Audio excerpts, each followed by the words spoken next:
मेरा नाम काव्या है। मैं एक ऐसी लड़की हूँ जिसे जन्म से ही अनाथालय की दीवारों ने पाला पोसा। मेरे माता पिता कौन थे, कहाँ से आए, यह आज तक मेरे लिए एक अनसुलझा रहस्य है। मेरे लिए मेरा परिवार वही अनाथालय था जहाँ की दूसरी लड़कियां मेरी बहनें थीं, और हमारी देखभाल करने वाली वार्डन राधिका दीदी हमारी माँ की तरह थीं। हमारा अनाथालय एक दयालु सेठ हरिशंकर अग्रवाल ने बनवाया था। वह एक ऐसे इंसान थे जिनके पास धन दौलत की कोई कमी नहीं थी। फिर भी उनका दिल इतना बड़ा था कि वह हम जैसे अनाथों और बेसहारा लोगों के लिए आशियाना बनाते थे। उनके कई अनाथालय वृद्धाश्रम और गरीबों के लिए आश्रय स्थल थे। हमें न सिर्फ रहने की जगह दी, बल्कि कपड़े, खाना और प्यार भी दिया। हमारे अनाथालय में हर साल एक खास दिन होता था, जब सभी बच्चों का जन्मदिन एक साथ मनाया जाता था। उस दिन हरिशंकर जी अपनी पत्नी के साथ आते थे। वह हमारे लिए ढेर सारे तोहफे, मिठाइयाँ और एक बड़ा सा केक लाते थे। हम सब बच्चे उस दिन को साल का सबसे खूबसूरत दिन मानते थे। मुझे आज भी याद है, जब मैं 12 साल की थी, उस जन्मदिन पर हरिशंकर जी अपने 2 बेटों अंश और आरव को साथ लाए थे। उनके बेटों को देखकर हम सब हैरान रह गए, क्योंकि हमें कभी नहीं पता था कि उनके भी बच्चे हैं। दोनों भाई इतने सरल और मिलनसार थे कि कुछ ही पलों में वे हमारे बीच ऐसे घुल मिल गए, मानो हम सालों से एक दूसरे को जानते हों। उन्होंने हमारे साथ खूब खेल खेला, हमें हंसाया और ढेर सारी कहानियां सुनाई। उस दिन अनाथालय की हर लड़की के चेहरे पर मुस्कान थी। हमें बिल्कुल नहीं लगा कि वे इतने बड़े घराने से हैं। मैं अनाथालय में खुश थी। हाँ, कभी-कभी मन में एक टीस उठती थी कि काश मुझे अपने माता-पिता के बारे में कुछ पता होता। लेकिन यह एक ऐसा सवाल था जिसका जवाब मिलना नामुमकिन था। जब भी मैं उदास होती, अपनी सबसे प्यारी दोस्त माया के गले लगकर जी भरकर रो लेती। मेरे लिए इस दुनिया में अगर कोई अपना था, तो वह माया और राधिका दीदी थीं। हमारी जिंदगी एक साधारण ढर्रे पर चल रही थी। सुबह पढ़ाई, दिन में अनाथालय के छोटे-मोटे काम, शाम को खेलकूद और फिर रात को खाना खाकर सो जाना। लेकिन एक रात ने मेरी जिंदगी को हमेशा के लिए बदल दिया। उन दिनों हमारी परीक्षाएं चल रही थीं। मैं पढ़ाई में हमेशा से अच्छी थी। मुझे रात की शांति में पढ़ना ज्यादा पसंद था, क्योंकि तब कोई शोर नहीं होता। एक रात मैं देर तक पढ़ते-पढ़ते थक गई थी। घड़ी में रात के 1 बजे थे। मैंने सोचा थोड़ी देर छत पर जाकर ताज़ी हवा ले लूं। हल्की ठंडी हवा चल रही थी और मैं चुपचाप खड़ी होकर उसका मजा ले रही थी। तभी मुझे अनाथालय के गेट की तरफ से एक गाड़ी की रोशनी दिखी। इतनी रात को गाड़ी? मेरे मन में सवाल उठा। अंधेरा इतना था कि कुछ साफ नहीं दिख रहा था। बस इतना समझ आया कि गाड़ी रुकी, उसकी लाइट बंद हुई और 2 लोग बाहर निकले। वे तेजी से अनाथालय के अंदर गए। मैं जिज्ञासा से भरकर वहीं खड़ी रही, ये जानने के लिए कि आखिर माजरा क्या है। कुछ ही मिनटों बाद मैंने देखा कि वे 2 लोग एक लड़की को पकड़कर बाहर ला रहे थे। लड़की छटपटा रही थी, लेकिन उसका मुंह किसी कपड़े से बंधा हुआ था, जिससे सिर्फ हल्की-हल्की हम्म-हम्म की आवाज आ रही थी। वे उसे जबरदस्ती गाड़ी की तरफ खींच रहे थे। मैं डर के मारे सांस रोककर दीवार के पीछे छिप गई। तभी मेरी नजर राधिका दीदी पर पड़ी। वह उन 2 लोगों से कुछ बात कर रही थीं और बार-बार इधर-उधर देख रही थीं, जैसे कोई उन्हें देख न ले। गाड़ी जल्दी ही वहां से चली गई और राधिका दीदी अंदर लौट आईं। चारों तरफ फिर से सन्नाटा छा गया। मेरा दिमाग सुन्न हो गया। मैं चुपचाप अपने कमरे में लौटी और बिस्तर पर लेट गई। मेरे मन में सवालों का तूफान उठ रहा था। ये सब क्या था? वे लोग कौन थे? उस लड़की को कहाँ ले गए? और राधिका दीदी का इसमें क्या रोल था? मैं रात भर करवटें बदलती रही, लेकिन नींद नहीं आई। सुबह जब मैं उठी तो रात का वह दृश्य मेरे दिमाग में बार-बार घूम रहा था। स्कूल में जब हम सब लड़कियां इकट्ठा हुईं, तो मैं हर चेहरे को गौर से देखने लगी, ये जानने की कोशिश में कि वह लड़की कौन थी। लेकिन कोई भी लड़की गायब नहीं दिखी। सब वहीं थीं। फिर वह लड़की कहाँ गई थी? और क्यों? समय बीतता गया, दिन, महीने और फिर साल। इस दौरान मैंने कई बार ऐसी रातें देखीं जब देर रात गाड़ी आती, 2 लोग किसी लड़की को ले जाते और राधिका दीदी उनके साथ होती। मैं अब 14 साल की हो चुकी थी। इतनी समझ आ गई थी कि कुछ बातें ऐसी होती हैं जिन्हें सबके सामने नहीं कहा जा सकता। लेकिन मेरे मन का डर और जिज्ञासा बढ़ता जा रहा था। एक रात जब मैं वॉशरूम जाने के लिए उठी तो फिर से वही गाड़ी गेट पर दिखी। इस बार मैंने ठान लिया कि मुझे सच जानना ही होगा। मैं दबे पांव सीढ़ियों से नीचे उतरी। नीचे अंधेरा था और मैं एक बड़े से लकड़ी के बक्से के पीछे छिप गई, जहां से मुझे सब दिख सकता था, लेकिन मुझे कोई नहीं देख सकता था। थोड़ी देर बाद राधिका दीदी एक लड़की को लेकर आईं। वह लड़की गहरी नींद में थी और बार बार जम्हाई ले रही थी। उसने दीदी से पूछा, इतनी रात को मुझे क्यों जगाया? राधिका दीदी ने जवाब दिया, बस थोड़ा बाहर चल, मैं तुझे सब बता दूंगी। तभी अचानक दो लोग कमरे से निकले। उन्होंने लड़की का मुंह कपड़े से बांध दिया और उसके हाथ पकड़ लिए। वह छटपटाने लगी, लेकिन वे उसे जबरदस्ती खींचकर बाहर ले गए। राधिका दीदी उनके पीछे पीछे चली गईं, चेहरे पर घबराहट लिए। मैं दरवाजे के पास दौड़ी और झांक कर देखा। उन्होंने लड़की के हाथ बांध दिए थे और उसे गाड़ी में धकेल दिया। राधिका दीदी उन लोगों से कुछ बात कर रही थीं। फिर गाड़ी चली गई और दीदी अंदर लौट आईं। मैं जल्दी से बक्से के पीछे छिप गई। जब दीदी अपने कमरे में चली गईं तो मैं तेजी से अपने कमरे में भागी। मेरा दिल जोर जोर से धड़क रहा था। अब मुझे राधिका दीदी पर शक होने लगा था। क्या वे कोई गलत काम कर रही थीं? क्या वे हमारी ही किसी बहन के साथ कुछ बुरा करवा रही थीं? मेरे मन में सवालों का सैलाब उठ रहा था और मैं डर के साथ साथ सच जानने के लिए बेचैन थी। अगले दिन अनाथालय का माहौल वही था, लेकिन मेरे मन में एक अजीब सी बेचैनी थी। मैं खेल के मैदान में झूले पर बैठी थी जब मेरी नजर नीलम पर पड़ी। वह अनाथालय की छत पर एक पुरानी कुर्सी पर उदास बैठी थी, सिर दीवार से टिकाए, जैसे दुनिया की सारी उदासी उसी के हिस्से आ गई हो। आज स्कूल में सभी लड़कियां पढ़ने गई थीं, पर नीलम नहीं आई थी। दोपहर का समय था और बाकी लड़कियां खेलकूद में मस्त थीं। मैं चुपके से सबसे छिपकर छत पर पहुंची। नीलम के पास जाकर मैंने धीरे से पूछा, नीलम, तुम आज स्कूल क्यों नहीं गई? वह थोड़ा चौंकी, फिर बोली, बस आज थोड़ा मन नहीं था, शरीर में थकान है। उसकी आवाज में एक अजीब सी कमजोरी थी, जैसे वह कुछ छिपा रही हो। मैंने पूछा, क्या हुआ, तुम ठीक तो हो? वह हड़बड़ा गई और बोली, हाँ हाँ, बस थोड़ा सिर दर्द है। मैंने हिम्मत करके पूछ लिया, कल रात तुम कहाँ गई थी?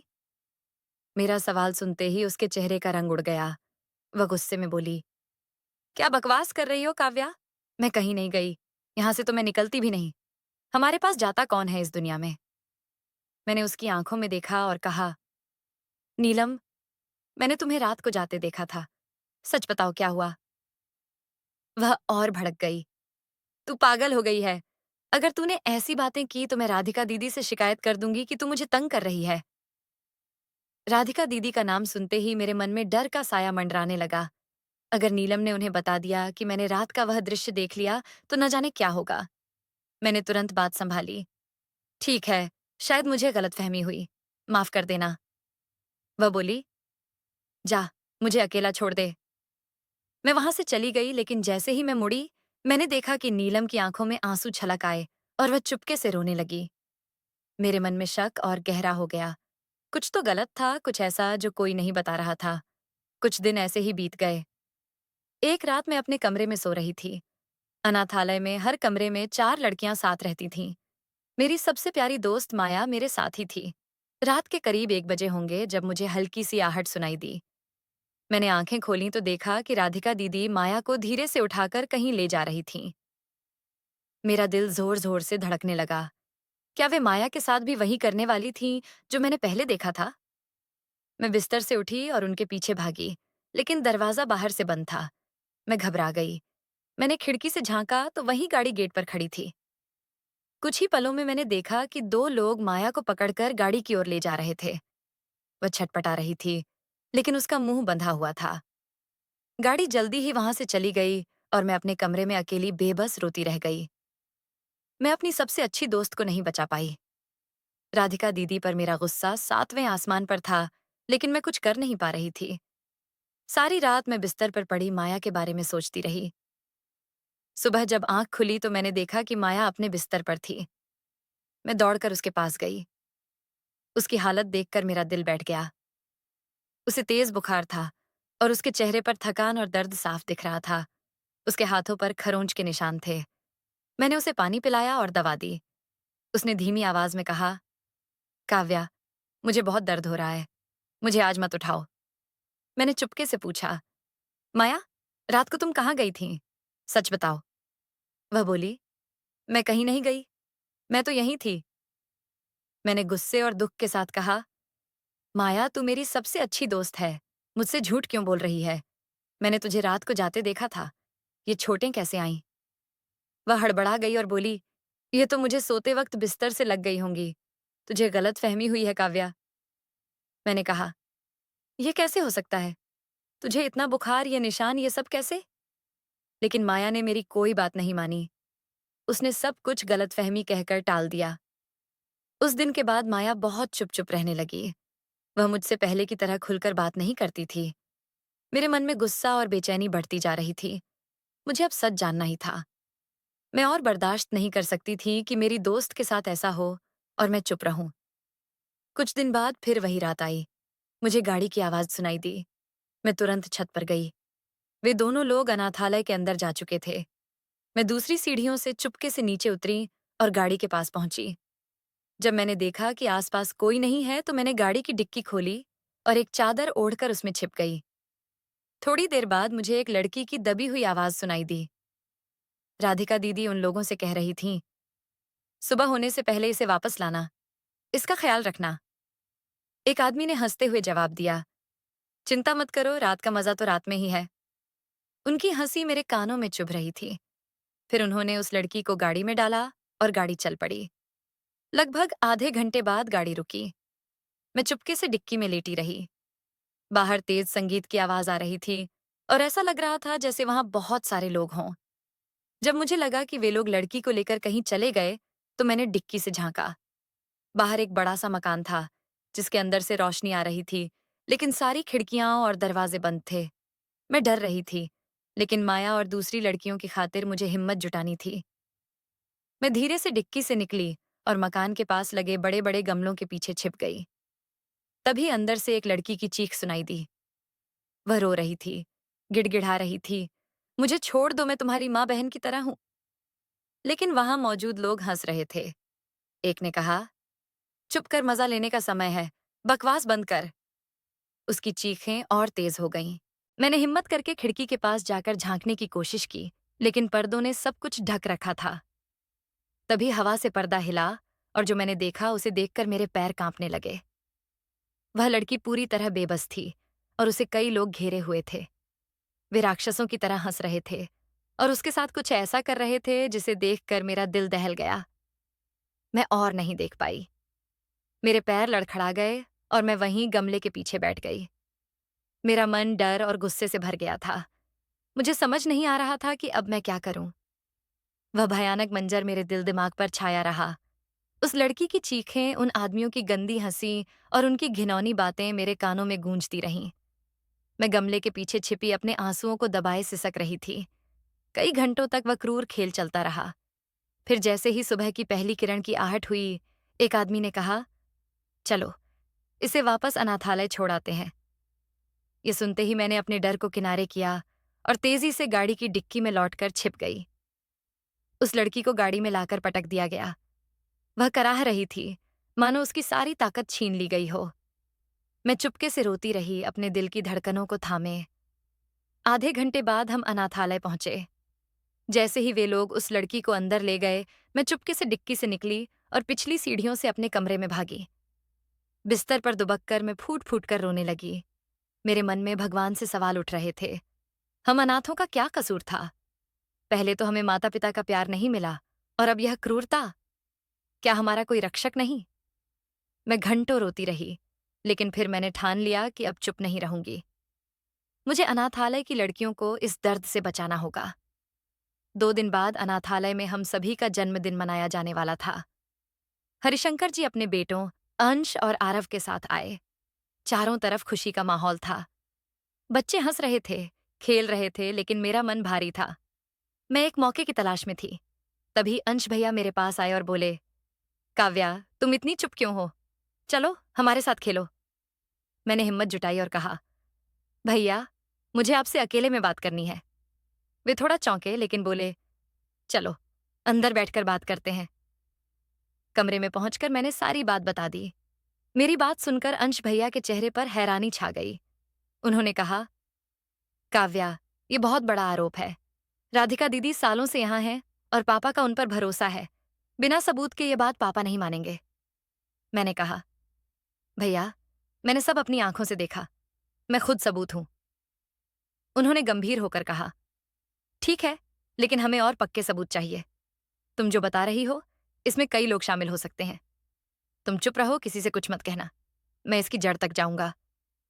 उनकी बात सुनकर मुझे थोड़ा सुकून मिला। मुझे यकीन था कि अंश भैया सब ठीक कर देंगे। अगली रात राधिका दीदी मेरे पास आईं और बोली, काव्या, मेरे साथ मेरे कमरे में चलो, कुछ काम है। मेरा मन बिल्कुल नहीं था, लेकिन मैं उनके साथ चली गई। वे मुझसे इधर उधर की बातें करती रहीं और छोटे मोटे काम करवाती रहीं। कुछ घंटों बाद उन्होंने कहा, काव्या, मैं तुम्हें एक खास जगह भेज रही हूं। किसी से कुछ मत कहना, वरना सबके लिए मुसीबत हो जाएगी। उनकी बात सुनकर मेरा खून जम गया। मैं समझ गई कि अब मेरी बारी थी। मैंने कहा, दीदी, मैं जानती हूं आप मुझे उन लोगों के पास भेज रही हैं जो मेरे साथ बुरा करेंगे। मेरी बात सुनकर राधिका दीदी की आंखें भर आईं। वे रोते हुए बोलीं, मुझे माफ कर काव्या, मैं मजबूर हूं। मेरी बेटी की जान खतरे में है। अगर मैं यह न करूं तो वे उसे मार देंगे। मैंने गुस्से से कहा, आपको शर्म नहीं आती? आप हमारी माँ जैसी हैं, फिर भी हमारा यह हाल कर रही हैं। क्या आपकी बेटी की इज्जत की कीमत हमारी इज्जत है? आप जो पाप कर रही हैं, उसकी सजा आपको जरूर मिलेगी। मेरी बात सुनकर वे सन्न रह गईं। तभी दरवाजे पर वहीं दो लोग आए और मुझे जबरदस्ती खींच कर ले गए। कुछ ही देर में मैं उसी भयानक मकान में थी। उन्होंने मेरे कपड़े फाड़ दिए।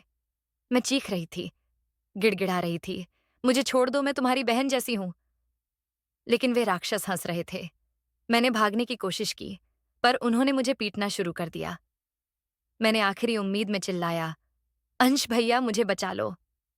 तभी एक आवाज आई, काव्या, मैं आ गया। मैंने देखा अंश भैया वहां खड़े थे। मैं खुशी से दौड़कर उनके पास गई, लेकिन तभी उन्होंने मुझे वैसे ही पकड़ा जैसे वे राक्षस पकड़ रहे थे। मेरा दिल टूट गया।